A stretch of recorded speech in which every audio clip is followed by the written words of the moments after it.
Bakunzi baje imbere magazine umwaka mwiza. Uno munsi ibintu ni fresh sana. Ni ya dimanche ya papa. Ngo twidondora.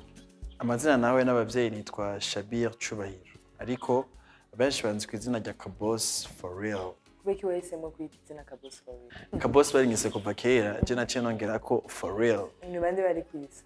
Abari nyise umwigisha yanyigisha maternelle.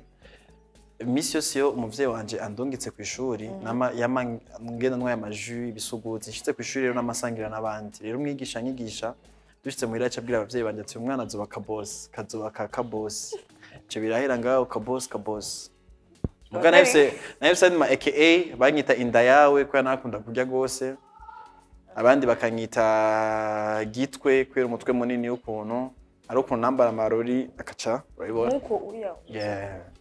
Izo ni aka banyita kera inda yawe. Ni cyahe kintu cya mbere utinya mu buzima bwawe? Ikintu cya mbere ninya utinya urupfu. Urutinya gute umuntu atinya ikintu amaze kubona utinya urupfu utararubona? Urupfu ndarutinya kubera yuko sinipfuza gupfa narashika ku bintu nifuza gushikako. Carrière yawe wayitanguye gute? Nayitanguye hari muri 2019 navuye gukora ubumecanicien. Chamura no muri twahoze irakoze canangurira ngaho nyene carrière yanje. Nibihe bintu bine ukora iyo urakora ikiganiro cyawe? Ibintu bine negezo. Bidasiba jari byamaho. Ikintu ca mbere kwanza gusenga before ko nkora ikiganiro. Ica kabiri negezo kurondera mood hasi hejuru vibe negezo kwirondera hasi hejuru. Ica gatatu negezo kurondera umuntu dushwana gatoya gusa kugira nje muri mood yo gushwana kuko navyo nyene babikenewe. Ica nyuma negezo kwicana no mu invite wanje. Ca kane dutera inkuru hama ikiganiro kigitangura. La femme de tes rêves ameze gute? La femme de mes rêves abasenga yubaha mama wanje gose hama abaciye ubwenge abe ari umuhasla nkanje azi kurondera. Kubera iki yubaha mama wawe gusa papa wawe nawe?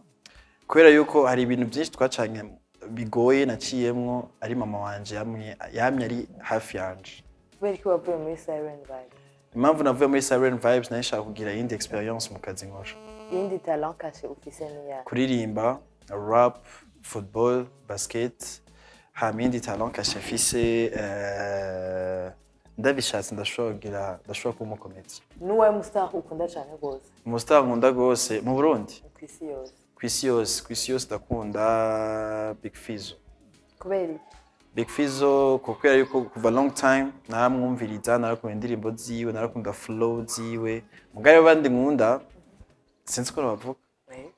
Abandi nkunda ndakunda Billy Man Boy, ndakunda Drama, ndakunda new generation ikiraza bose. Mugabo umuntu namye nkunda kuva long time yari Big Fizzo hamwe na Susuke. Ukunda abasara b'abarundi gusa? Cyane gose. Abandi wapi sindabikoze. Aka introduction kawe wagakuye he? Intro yanje naricaye ndayiyumvira ko nyene na mwanya munini yavyantwaye nari ngiye gukora ikiganiro ndavuga ati oya sisho ko amandi muri bya bindi nyene foke ngo ndondera identity wanje fit yuko hangout ari ID yanje ndavuga ati kanondere na intro ari identity yanje ku buryo abantu bose bumvise intro cyavuga ati ni Kaboss for real. Urafise umukunzi? Wapi single searching. Wabonye ryari ko ukunda ivyo kumenyesha amakuru? Kera narakunda gukurikirana amateleviziyo muri Tanzania. Nararaba ukuntu nyene entertainment yo muri Tanzania yari iryoshe bivanye n'abajournalist ukuntu bari batanga show nyene mu biganiro vyabo. Nanje nari mfite iyo dream yo kuvuga ati nanje biga ndashobora kubikora. Mugabo si vyawe nini itaho gose ngo nje kubikora. Mugabo mu nyuma kubera ubuzima buce buntwara mu bintu vya journalism. Kubera ubuzima sinabigiyemo kubera ngo mfite talent ngo kubera ubuzima. Niho wasanze hari ubuzima urakuramwo frambu ikubeshaho. Frambo ndayironka kubera yuko company nkoramwe muri no mwanya antuka ibintu bimeze fresh sana turadafise n'abantu bashigikira igikorwa canje batandukanye. Frambo antuka iraboneka. Ivyo ukora waravyigiye? Na hamwe nigeze ndavyigira no sinzi ko no vyita uwiwayi sinzi ko no vyita ko ari talent mwacu uko biri kose ni talent. Urafise indoto zo kugenda kuvyiga canke ndonse opportunity yo kuja kuvyiga nzoja kuvyiga kuko ndabishaka gose kandi baza yuko ndavyize hazoca izindi version shasha ya Kaboss for real. Yaba utamenyesha amakuru wo gukora.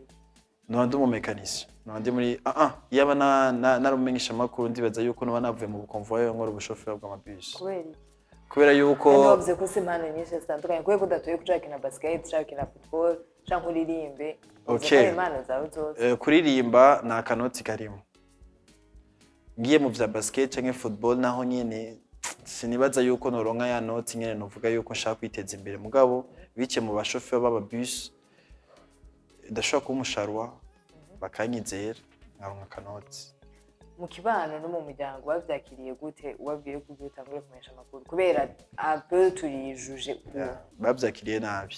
bavyakiriye nabi sometimes nibatahura ivyo ndiko ndakora bambona ati petukura tumwanya wawe zindukira mu mabus naje nkavuga ati ahari shaka harashika nkama ndabisengera misi yose muga right now bari proud wanje gose kubera yuko abantu bose bari fiya kuvuga ko swat bavukana na Kaboss for real bari fiya kuvuga yuko Kaboss n'umukuza ibintu nk'ivyo hari umukobwa amaze kukwanka kubera yuko wama abantu bose bakubona umengo barashaka kugushikira à travers ama écran yabo benshi gose hari abakobwa benshi banyimye urukundo rwabo kubera yuko ngo hari akantu ngo uri umustar ako kantu k'ubustar hari abakobwa benshi bamaze kunyuma umutima wabo yango ndi umustar ndi imbere y'amakamera gose none ukundana n'umustar bihinduriye je ndibaza yuko no kutabitahura hari abantu mugabo badashaka yuko ibintu byabo bimenyekana gose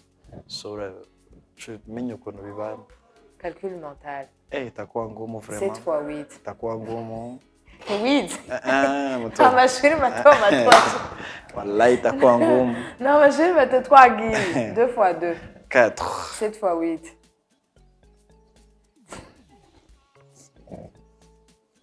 7 fois 8 7 fois 8 64 nanje nachonse niko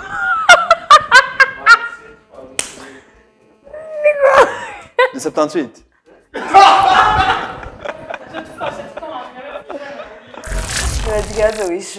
nibaza ikibazo n'ishuri ikibazo no kwibaza ni Kaboss ni yahe ndirimbo iri muri telefone yawe ushuhiye muri no minsi iri on replay indirimbo ushuhiye muri no minsi ni indirimbo yitwa wallahi suwawe humura suwawe cisha make nanje ya lampoy last Friday naho ya lampoy best friend we nawe ya lampoy wallahi suwawe uno mwaka muri imbere magazine twitege iki gishaje uno mwaka muri imbere magazine ni speech ya president uno mwaka muri imbere magazine ikiganiro gishasha ikiganiro gishasha kizosohoka uno mwaka ikindi kintu naco nuko muri imbere magazine turifuza frambu mu biganiro vyacu tuzotanga umwanya mwiza ku buryo wewe uzi yuko ufise business zawe bikorera ushaka pub bicishije muri imbere magazine first of all ikiganiro kibonamwe mutoni na Kaboss for real menya neza yuko ikintu cyitwa visibility uzoburonse platform nziza